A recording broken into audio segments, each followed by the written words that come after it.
नमस्कार. मी नयन भादुले राजमाने, साहित्य नयन.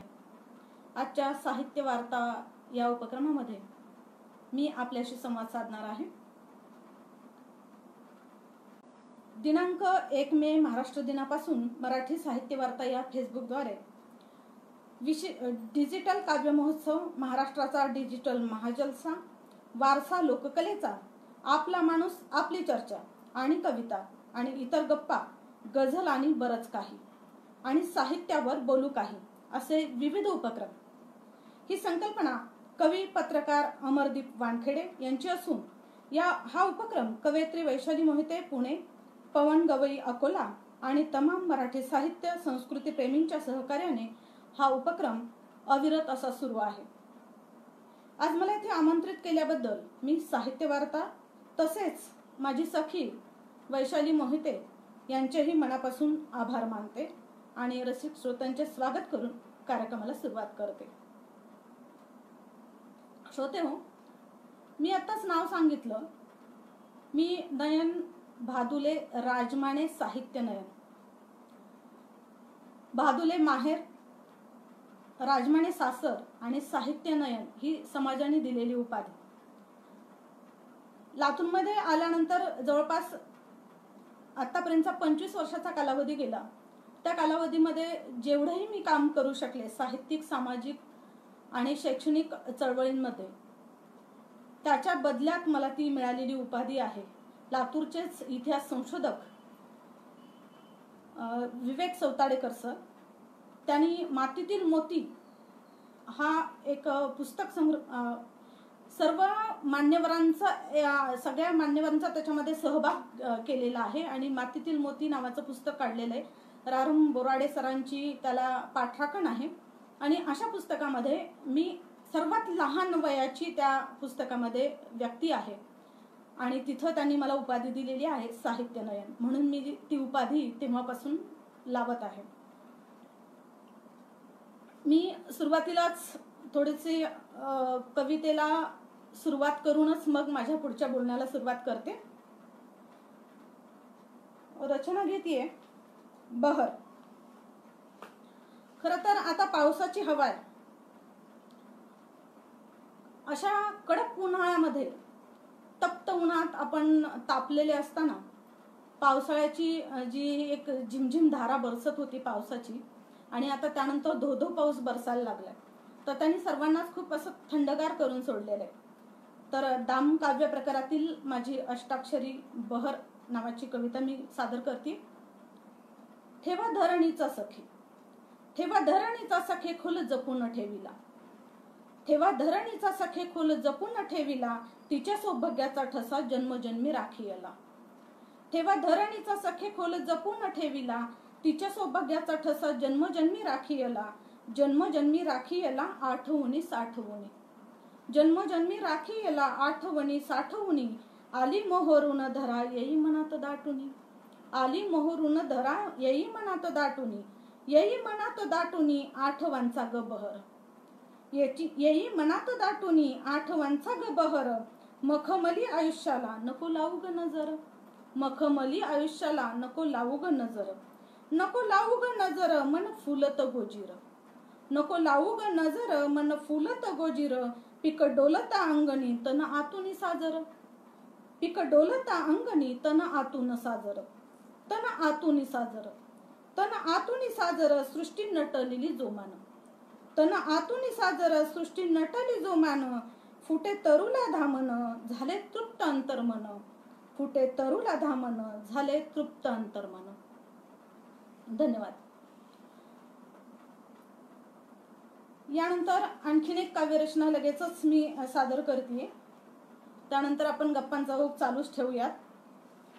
खरं तर आत्ताचा जो आधुनिक काळ आहे त्याच्यामध्ये स्त्रिया शिकलेल्या आहेत, त्या नोकरी करतात, आर्थिकदृष्ट्या त्या सक्षम झालेल्या आहेत.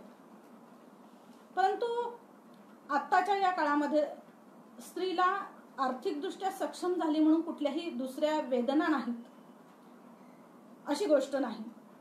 तर तिला काय वाटतं, तिच्या सोबती जो सोबती आहे तिचा, त्याच्याबद्दल तिच्या काय अपेक्षा आहेत. अगदी छोट्या छोट्या अपेक्षा असतात आणि पाहूयात आपण माझ्या कवितेच्या द्वारे. कवितेचं नाव आहे बंद दरवाजा. आजकाल मनातल्या मनात रडते मी, चिरत जाते काळजाला वेदना. आजकाल मनातल्या मनात रडते मी, चिरत जाते काळजाला वेदना. ओढलेला तणावग्रस्त चेहरा, ओढलेला तणावग्रस्त चेहरा, पेरत राहतो मनात उद्विग्नता. ओढलेला तणावग्रस्त चेहरा, पेरत राहतो मनात उद्विग्नता. स्पुंदत राहते मी, स्पुंदत राहते मी, पेलत नाही आता हा ताण. पेलत नाही आता हा ताण मनाला आणि शरीरालाही. पेलत नाही आता हा ताण मनाला आणि शरीरालाही. डोकं सुन्न होतं, हुंदका दाटतो. डोकं सुन्न होतं, हुंदका दाटतो. भूतकाळ डोळ्यासमोरून तरळून जातो. डोकं सुन्न होतं, हुंदका दाटतो. भूतकाळ डोळ्यासमोरून तरळून जातो. क्षणाक्षणाला पाझरत राहतो वेदनेचा दवबिंदू. क्षणाक्षणाला पाझरत राहतो वेदनेचा दवबिंदू. त्याचं बाष्पीभवन होताना, त्याचं बाष्पीभवन होताना वेदना होत जाते हलकी हलकी. त्याचं बाष्पीभवन होताना वेदना होत जाते हलकी हलकी. पिंजलेल्या पांढऱ्या ढगातल्या म्हातारीसारखी, पिंजलेल्या पांढऱ्या ढगातल्या म्हातारीसारखी. जी लहानपणी मनात गुदगुल्या करायची, जी लहानपणी मनात गुदगुल्या करायची. तीच आज करत जाते मला रित रित. तीच आज करत जाते मला रित रित. माझ्या साऱ्या क्षणांचा सोबती, माझ्या साऱ्या क्षणांचा सोबती. अस्वस्थतेने बदलत राहतो टीव्ही चॅनल, अस्वस्थतेने बदलत राहतो टीव्ही चॅनल. आणि पाहत राहतो जगाच्या बातम्या, आणि पाहत राहतो जगाच्या बातम्या. पण माझ्या आतली बातमी जवळ बसूनही ऐकायलाच जात नाही. पण माझ्या आतली बातमी जवळ बसूनही ऐकायलाच जात नाही. हरवून जातो माझा आवाज, हरवून जातो माझा आवाज कानापर्यंत पोहोचण्याआधी. हरवून जातो माझा आवाज कानापर्यंत पोहोचण्याआधी. मी आक्रोश करत राहते, मी आक्रोश करत राहते. वेदना ठोठावते त्याच्या हृदयाचा बंद दरवाजा. वेदना ठोठावते त्याच्या हृदयाचा बंद दरवाजा. जो अखेरपर्यंत, जो अखेरपर्यंत साधा किलकिलाही होत नाही. जो अखेरपर्यंत साधा किलकिलाही होत नाही. धन्यवाद. यानंतर परत आपण गप्पांकडे वळूया.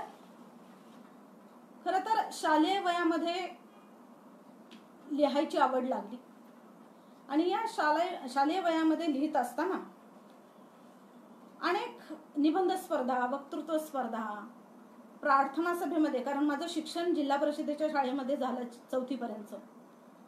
तर अशा वेळी जिल्हा परिषदच्या शाळेमध्ये प्रार्थना सभेमध्ये श्लोक म्हणणं असेल किंवा कुठलीही माहिती सांगणं असेल तर याच्यामध्ये मला खूप आवड होती आणि मी त्या निमित्ताने सातत्याने मंचावर येत गेले. तसंच अनेक स्पर्धांमध्ये, नाटकांमध्ये काम केलं, स्पर्धांमध्ये सहभागी झाले, स्नेहसंमेलनामध्ये सहभागी झाले. आणि विशेष आई शिक्षिका असल्यामुळे ते एक वेगळं वातावरण मिळत होतं.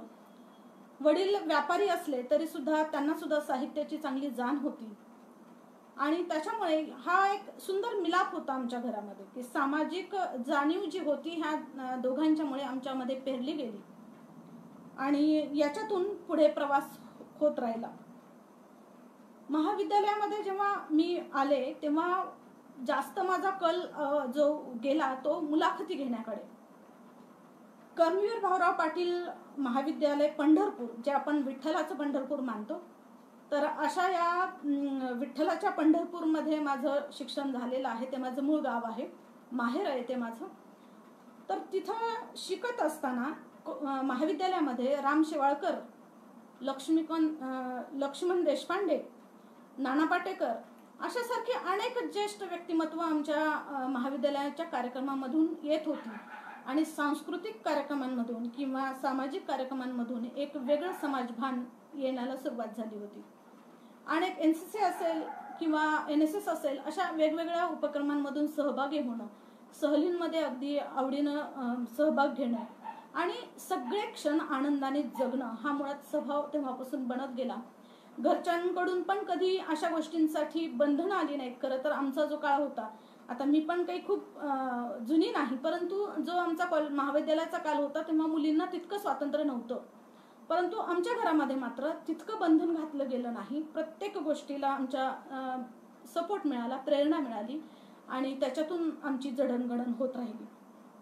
मग त्याच्यामध्ये प्राथमिक शाळेतले शिक्षक असतील किंवा महाविद्यालयातील शिक्षक असतील, इथं मला आवर्जून उल्लेख करावा असा वाटतो की ग्रामीण कथाकार, ग्रामीण साहित्यिक दत्ता भोसले सर आणि त्यांच्या पत्नी पाटील मॅडम हे दोघंही माझे गुरु. अशा लोकांच्या सानिध्यात शिकायला मिळाल्यानंतर खरं तर माझ्या मनात एक वेगळी भावना होती तेव्हा की पुढचं शिक्षण जे घ्यायचं तर कोल्हापूर सारख्या ठिकाणी जाऊन घ्यायचं, विद्यापीठात जाऊन शिकायचं, का तर तिथं साहित्यिक लोक असतात शिकवायला. असं एक त्यावेळेसचा माझ्या वयाचा तो भाग असेल कदाचित, परंतु एक इच्छा होती मनामध्ये, सुप्त इच्छा होती. आणि झालंही तसंच की 3rd इयरमध्ये मला मार्क खूप चांगले पडल्याने विद्यापीठाकडून तसं निमंत्रणही आलं होतं. परंतु त्यावेळेचा समाज, त्यावेळेची परिस्थिती, त्यावेळेच्या घरच्या अडचणी याच्यामुळे मी तिथे शिकायला जाऊ शकले नाही. पण ठीक आहे, त्यामुळे काही असा फरक पडला नाही. काही वेगळं वळण लागलंही असतं कदाचित तिकडे गेले असते तर, परंतु खूप छान असं साहित्यिक वातावरण तिथं मिळालं, छान साहित्याचा आस्वाद घेण्यासारखं. कारण मी जेव्हा महाविद्यालयात होते तेव्हा ऑप्शनल मराठी होतं माझं आणि स्पेशल विषय माझा हिंदी होता. तर त्यावेळेस आम्हाला शिकवणारे चौरे सर असतील किंवा कंगळे सर असतील, जे आज हयात नाहीत दोघं पण, परंतु त्यांची आठवण आम्हाला खूप येते की त्यांच्या सगळ्या गोष्टींमुळं, सगळ्या उपक्रमांमुळं आम्हाला एक वेगळं वळण मिळालं, एक वेगळा छंद जडला आणि साऱ्याच सामाजिक भोवतालच्या वातावरणामुळे आपण जडणघडण आपली होत असते.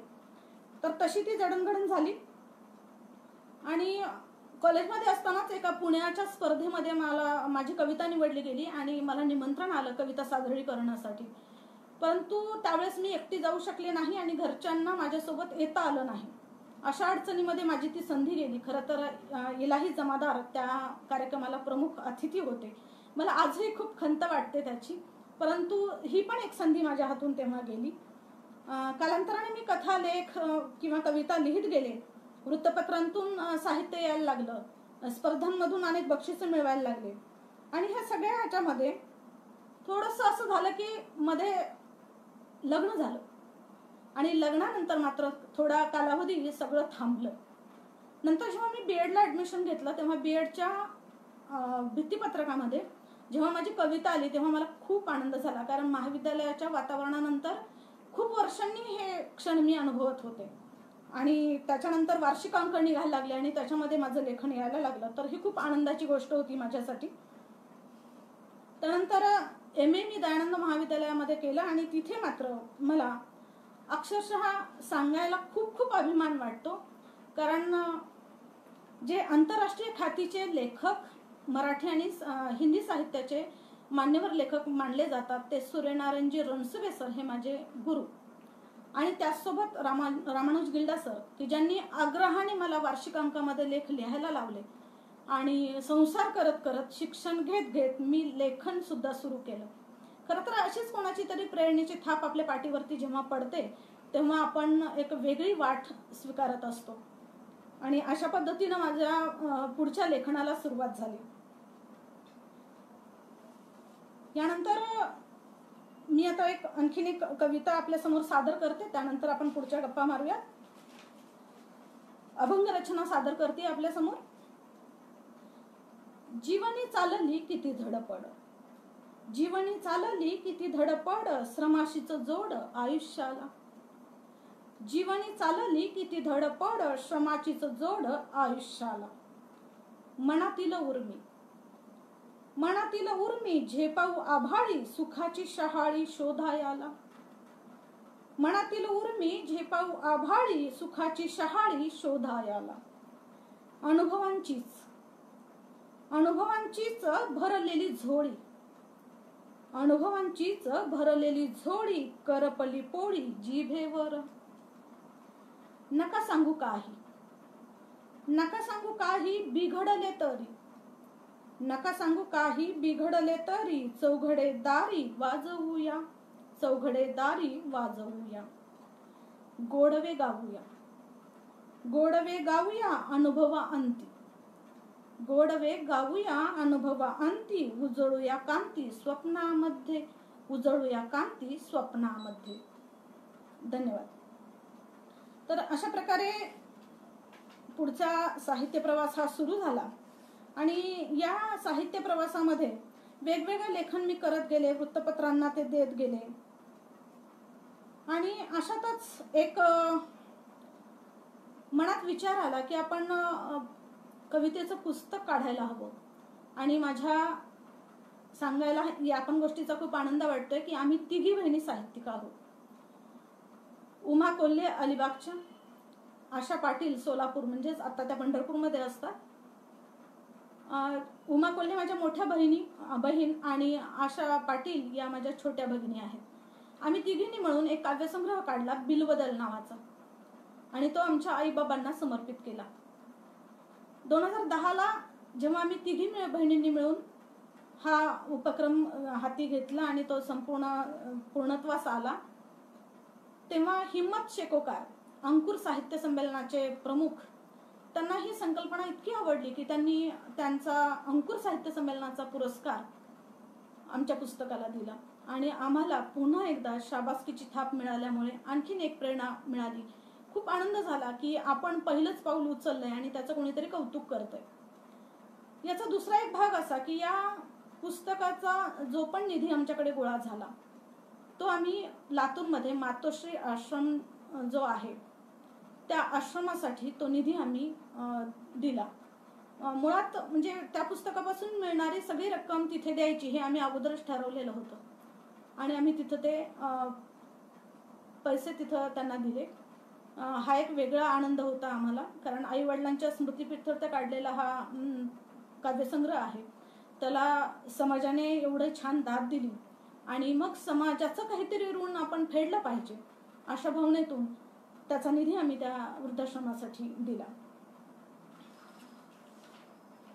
यानंतर जेव्हा आपण खूप आयुष्यामध्ये उदास होतो आणि उदास झाल्यानंतर एक वेगळी भावना आपल्या मनामध्ये निर्माण होते, पण कधी कधी या सगळ्या भावनांच्या जोखडाला धुडकावून पण लावायला लागतं आणि खंबीरपणे आपल्या आयुष्यामध्ये उभं राहायला लागतं. तर अशाच आशयाची एक रचना मी आपल्या समोर ठेवते, कोरी पाटी. कधी कधी आयुष्यात कोणाच्या येण्याने किंवा जाण्याने काहीच फरक पडत नाही. कधी कधी आयुष्यात कोणाच्या येण्याने किंवा जाण्याने काहीच फरक पडत नाही. हा काही वेळापुरतं उठतं वादळ, हा काही वेळापुरतं उठतं वादळ भावनांचा होतो चोळामोळा. हा काही वेळापुरता उठतं वादळ आणि भावनांचा होतो चोळामोळा. वस्तू होतात इकडच्या तिकडे, वस्तू होतात इकडच्या तिकडे. अंतःकरणाची होते पडझड, अंतःकरणाचीही होते पडझड. जखमा खोलवर पसरतात, जखमा खोलवर पसरतात. आत्मीयतेची मायेची माणसं दुरावतात, आत्मीयतेची मायेची माणसं दुरावतात. पण तरीही वादळानंतरही कालांतराने पूर्वस्थितीत येतोच आपण. कालचाच अनुभव आहे आपल्याला तो. पण तरीही वादळानंतरही कालांतराने पूर्वस्थितीत येतोच आपण. लिहिली पाटी कोरी होते पुन्हा नव्याने उमटण्यासाठी, लिहिली पाटी कोरी होते पुन्हा नव्याने उमटण्यासाठी. धन्यवाद. तर अशा पद्धतीनं हा एक प्रवास माझा सुरूच होता आणि याच्यामध्ये पुन्हा थोडंसं शिक्षणाचं वेळ आणखीन लागलं. मी थोडंसं परत पुढे ॲडमिशन घेतलं, MPhil करायचा निर्णय घेतला आणि नोकरी पण करायचा निर्णय घेतला. आणि नोकरी, शिक्षण आणि पुन्हा वृत्तपत्रातून लेखनाला सुरुवात, अशा पद्धतीनं हा प्रवास सुरू झाला. MPhil साठी माझा विषय होता मैत्रीय पुष्पाकी कथा साहित्य में स्त्री विमर्श. माझं पूर्ण शिक्षण जे आहे ते हिंदीमधलं आहे आणि मराठी ही मातृभाषा आहे आणि त्याच्यामुळं मातृभाषेमध्ये जास्त लेखन आहे. तर अशा पद्धतीनं तिन्ही डगरीवर पाय देऊन मी चालले होते. आनंद वाटतोय की एमफिलला सुद्धा ए ग्रेड मिळवली. संघर्ष तर सुरूच होता. सगळ्या गोष्टी पेलणं स्त्रीला इतकं सोपं नसतं हे आता सर्वांना समजायला लागलंय, वेगळं सांगायची गरज नाही. पण अशा पद्धतीने सगळं चाललेलं होतं. आणि मग एक वेळ अशी झाली की मराठवाडा साहित्य संमेलन मुरुडला होणार होतं आणि त्याच्यासाठी डॉक्टर भास्कर बडे यांनी निमंत्रित केलं. खरं तर मराठवाड्यामधल्या साहित्य संमेलनांमध्ये सहभागी होण्याची माझी पहिलीच वेळ होती ती. तोपर्यंत मी साधारणतः सगळ्या कार्यक्रमांना उपस्थिती लावत होते, परंतु सहभाग माझा जो होता मान्यवर म्हणून निमंत्रित जे झाले ते तेव्हा झाले आणि त्याच्यानंतर मात्र मागे वळून पाहिलं नाही. या नंतर स्पर्धेतून अनेक महिला लेखिका साहित्य संमेलनं जी घेतली जातात मराठवाड्यामध्ये, मराठवाडा साहित्य संमेलन महिलांचं जे होतं त्याच्यामध्ये अनेक वेळा स्पर्धांमधून भाग घेतला. कथेमध्ये नंबर आला, काव्यामध्ये नंबर आला आणि मग त्या माध्यमातून आता मान्यवर म्हणून संमेलनांना निमंत्रित केलं जातं. तर अशा पद्धतीने हे सगळं चाललेलं होतं. आणि याचबरोबर अनेक स्पर्धांमध्ये सुद्धा मी भाग घेत होते.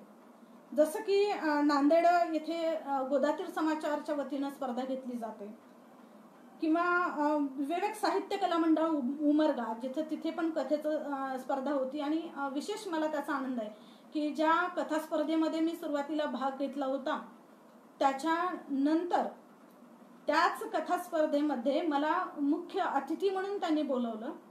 त्याचं बक्षीस वितरण माझ्या हस्ते झालं आणि माझ्या छोट्या बहिणीला तिथं बक्षीस वितरण करण्याची मला ती संधी मिळाली. खरं तर हा आनंद खूप वेगळा असतो की आपण जिथं सामान्य स्पर्धक म्हणून सहभागी झालो होतो तिथं आपल्याला कोणीतरी मुख्य अतिथी म्हणून बोलवणं हा खूप दूरचा प्रवास आहे, खूप लांबचा प्रवास आहे. तो इतका सोपा पण नाहीये, परंतु हे झालं.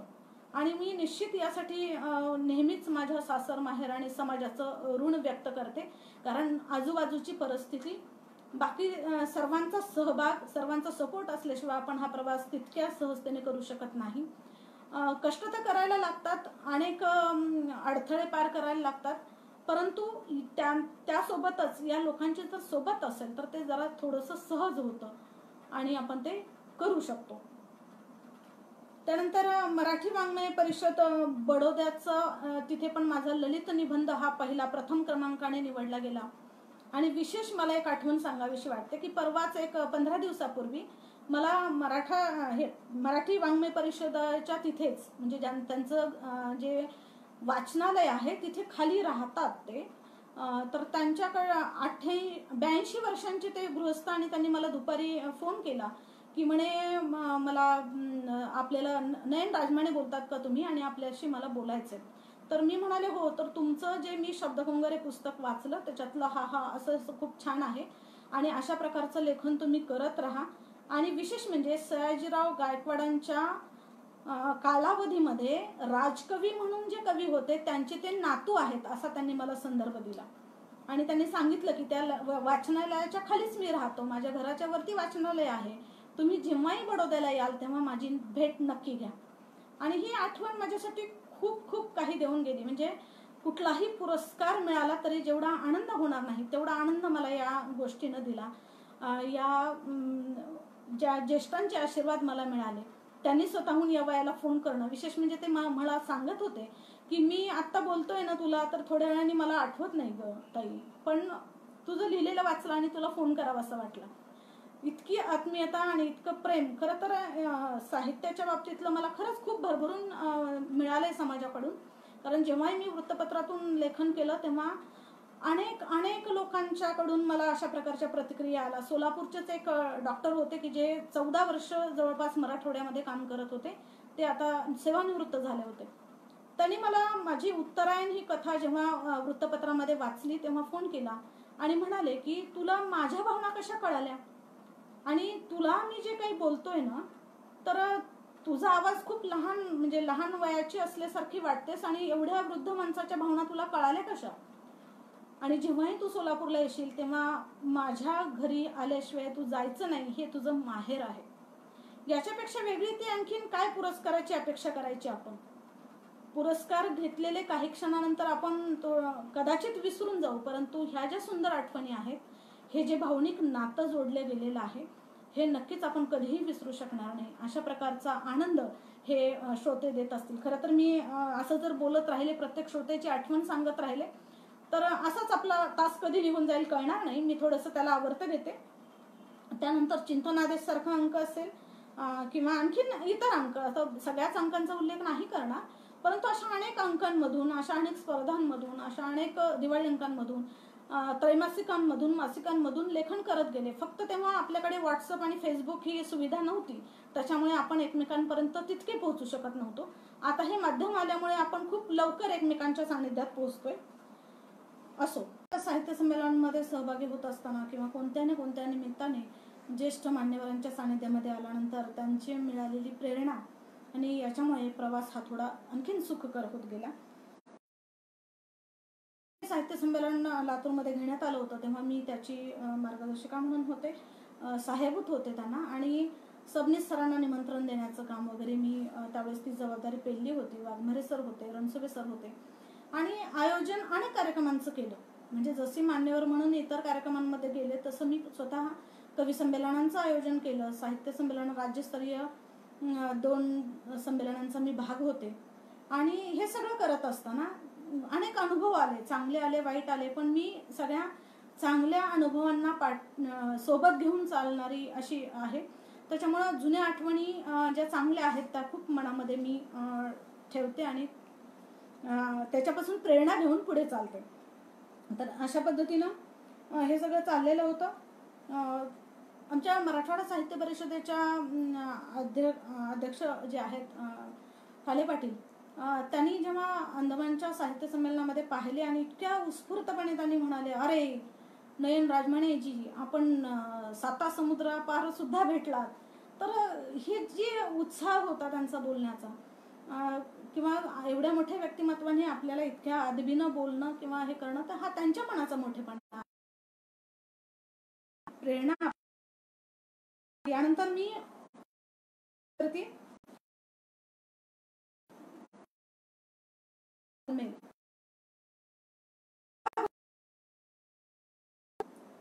डोळाभर पाणी गळाभर सूर, देवापुढे घंटा वाजताना. डोळाभर पाणी गळाभर सूर, देवापुढे घंटा वाजताना. आठवणी, जुन्या आठवणी हिंडोनिया आले निघालेली. जुन्या आठवणी हिंडोनिया आले, काळजात कळ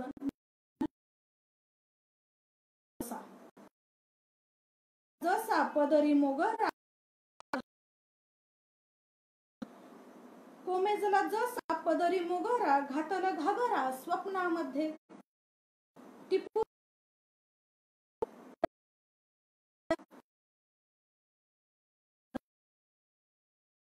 पाहता, वर वर पाहता सारे आलबेल. वर वर पाहता सारे जीवाची या, कोळी घालमेल जीवाची या. बंगलं बांधलं, तुम्ही बंगलं बांधलं, बंगल्याच्या पायाखाली किती मुर्दा गाडलं. बंगल्याच्या पायाखाली किती मुर्दा गाडलं. तुम्ही घेऊन मोडला, तुम्ही रेकॉर्ड घेऊन मोडला. रक्त सोशा माग नाही सरला. माझा सगळा प्रवास सुरू असतानाच पुढे असं वाटलं की नाही, आता एमफिल करून थांबायचं नाही आणि पीएचडी करायची. आता साधारणतः 3 वर्ष झालेत माझं रजिस्ट्रेशन करून पीएचडी साठीचं. कारण एका स्त्रीच्या शिक्षणामध्ये किती अडचणी येतात सर्वांना परिचित आहे, मी वेगळं काही सांगणार नाहीये. परंतु एक डिग्री घ्यायची तर 4-5 वर्षाचा निघणं, पुन्हा प्रवास सुरू करणं, हे एक वेगळं आपलं. तिथंच न थांबता काही का होईना, परंतु आपण पुढचं पाऊल उचलतोय याचा एक आनंद होता मला. आणि मध्य प्रदेशातील लेखिका शरद सिंह यांच्या साहित्यावरती पीएचडी प्रवासामध्ये, नोकरीच्या प्रवासामध्ये, कारण जर पीएचडी करायची आहे तर कॉलेजला पण थोडंसं जॉईन व्हायला, तर कॉलेजला सुद्धा जॉईन झाले. एका बालप्रकल्पामध्ये काम केलं, अनेक सामाजिक संस्थांना जोडली गेली. जवळपास मी आणि अनेक वेळा खेड्यातल्या महिलांना, ग्रामीण शिक्षण त्यांना तांड्यावरच्या मुली जर्मनी सारख्या ठिकाणी जाऊन आल्या, जी आता एक पालघरला अधीक्षिका म्हणून कार्यरत आहे आणि एक डीएड शिक्षिका म्हणून कार्यरत आहे. तर अशा पद्धतीचं काम करणारी संस्था साधारणतः पालावरची मुलं जी असतात, तांड्यावरची आपल्या ऊसतोड कामगारांची जी मुलं असतात, तर 250 ते 300 मुलांना शिक्षणाच्या प्रवाहामध्ये आणणारी ही संस्था, किंवा 250 केसेसमधनं जवळपास 2200च्या आसपास स्थापित करणारी ही संस्था. तर अशा संस्थेचा मी एक आनंद आहे. सध्या त्याच्या अध्यक्ष जगताप ह्या आहेत. क्षेत्रात सुद्धा मला प्रोत्साहन मिळालं. इथले जे साहित्यिक